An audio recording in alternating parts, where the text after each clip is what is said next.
Yeah. Hey guys, thanks for being here. Like I said, Amy's going to speak. So the topic for this week is enlightenment and delusion? Is it a delusion? So the idea of a delusion, to define it and talk about it, would be the idea that you're mad, you're insane, you're crazy. All of that comes from a perception of the mind. All that comes from is a label from the mind. And all of that is talking to how the mind functions. What enlightenment is, what being awake is, fundamentally and simply, is not the mind or the body. So to say that if somebody says they're awake, enlightened, or if you are, it's not insanity.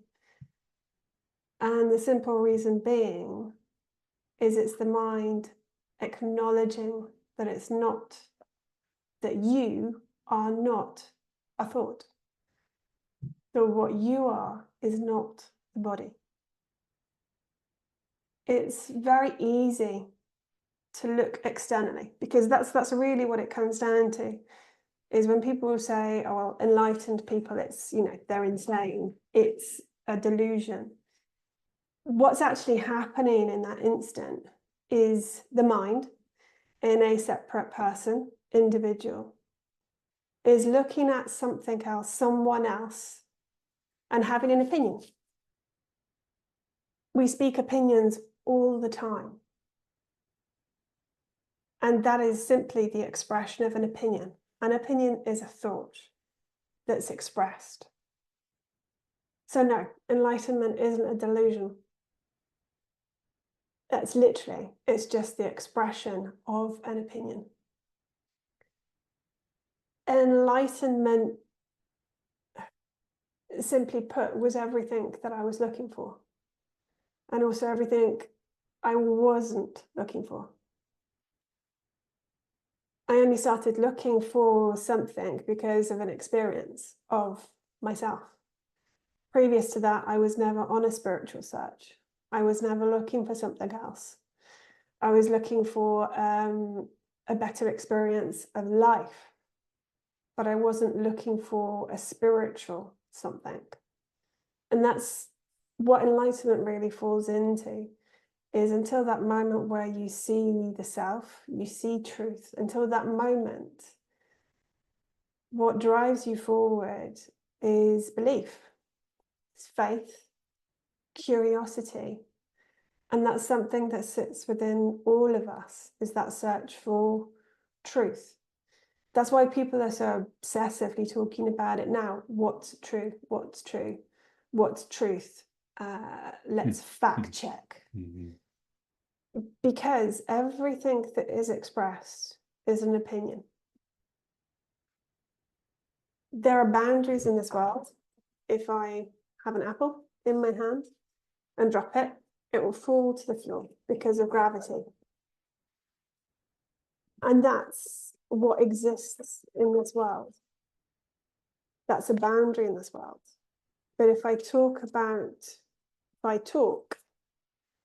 gravity, that's expressing an opinion. If I talk about life, that's expressing an opinion. Truth in itself. Can you still hear me? Truth in itself.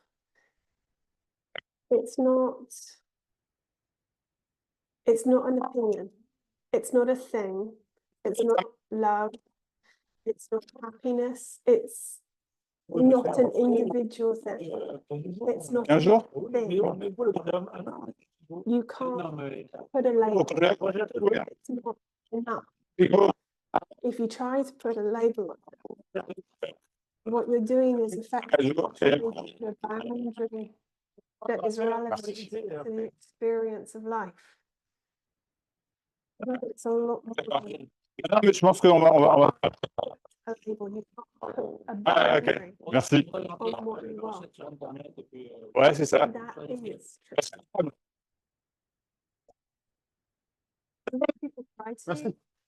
to try and communicate it to other people, other organisms.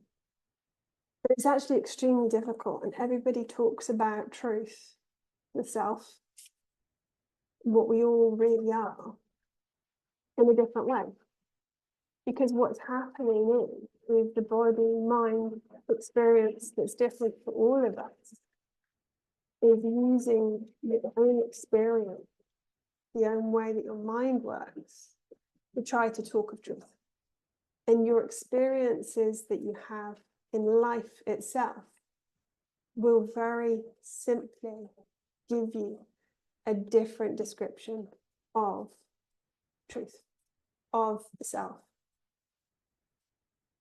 So the easy thing is for people to say, well, if you say you're enlightened, you're insane. Because that way you can dismiss it. Because isn't it terrifying for a lot of people is that you're confronted by somebody who's awake, knows that the thoughts that they're expressing are just thoughts, are just opinions, that there's no judgment there, that only love exists for that person. And the easiest way to throw that person away is to say, well, they're crazy. They're insane. Because that way it makes them feel comfortable. Because not knowing can be terrifying. And the mind admitting that it doesn't know, again, can be terrifying. Because we're all meant to know, right? We're meant to know everything. We're meant to know why we're here. The mind's meant to understand everything. But truth itself can't be understood. It can only be known. Up until the moment when you're done, the mind will chatter away, and the attention and awareness that is the self will very simply focus on the thoughts, because that's what's apparent. But the moment that you're done, thoughts still occur, but awareness, which is the self, again, another describing word for the self,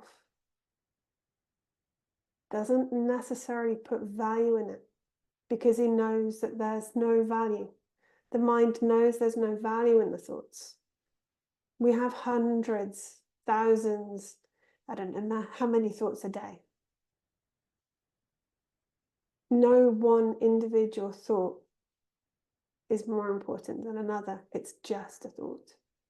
And it's the same with opinions. Opinions are just simply thoughts. I have people in my own life who think what Max, when Max started talking about this, is that Max had problems. And it's a big part of the reason actually I didn't never actually talk about truth, because I couldn't be bothered.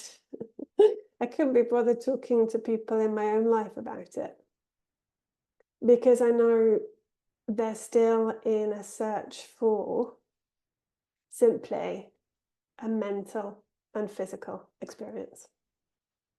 Their search is still in very much the fundamental physicals of life. That's where the value is placed.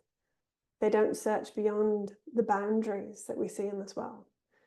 They don't look for life beyond how much money they have in their bank account, beyond physical possession of a bigger car.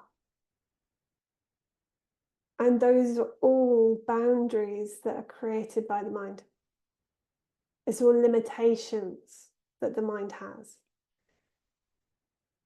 And it's quite exhausting trying to talk about this to other people who are that dismissive. So There's no point. yeah, there's no point. There's no point. But I also think that's kind of part of the journey of us being able to talk about it in communities of groups with each other. Is when people are awake, when you have that first glimpse, it's so exciting. You want to talk to everybody about it. I don't think Max even knows this. I even emailed my ex-husband about it because I thought his life would be so shit. You what now? Yeah. I have no fucking idea. Learning things every day. Do you know what? I'm going to leave you alone in that one. I'm going. But you want to talk about it. You can never email me back. Of course, you're insane. Exactly. And that's the thing, is one of the beautiful things about looking at all of your smiling faces, is in a community like this, You're insane too. we can talk together. You can see the pointings. Because the big reveal for me in a lot of this is when people talk about wanting more, people talk about self-help. All of that is because fundamentally under everything, everybody wants to be done with valuing the thoughts, valuing your physical experience, valuing and prioritizing the mind and the body's experience. Everybody actually wants to be done with that because it's exhausting. You're in a hamster wheel all the time. But it's also terrifying when you're on a hamster wheel and somebody tells you you don't have to be.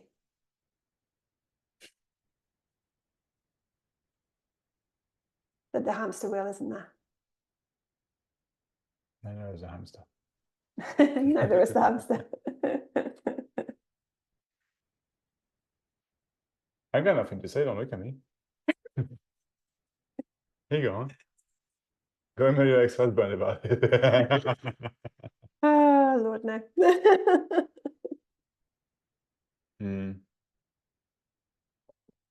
No, I got nothing to add.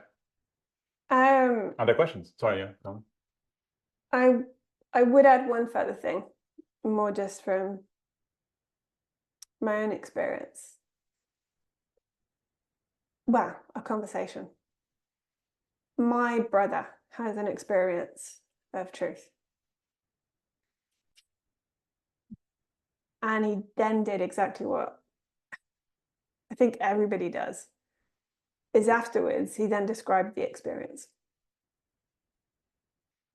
So he was talking about a memory, and his memory was truth.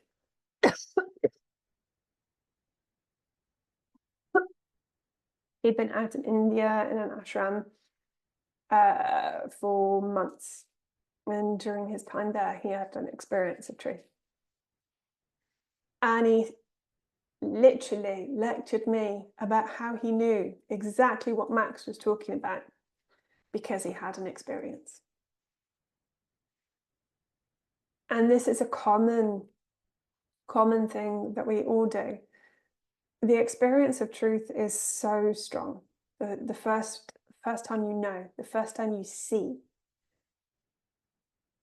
it blows the mind away. It's like you're on a high without any of the side effects. And immediately what the mind does afterwards is it creates a story around the experience. Yeah. In this moment, this happened. And you can get trapped there. And I don't think that's what anybody wants at the end of the day, is to be trapped talking about this wonderful experience. Because if you're doing that, you might as well be talking about anything. A nice meal, a nice sunset, a good holiday, a good shag, Sorry, sex for the non-British. That's literally what's being described, is a memory of an experience of the body and the mind, not truth itself. Truth is now. It's never in a thought of the present or the past. So that's the last thing I'd add.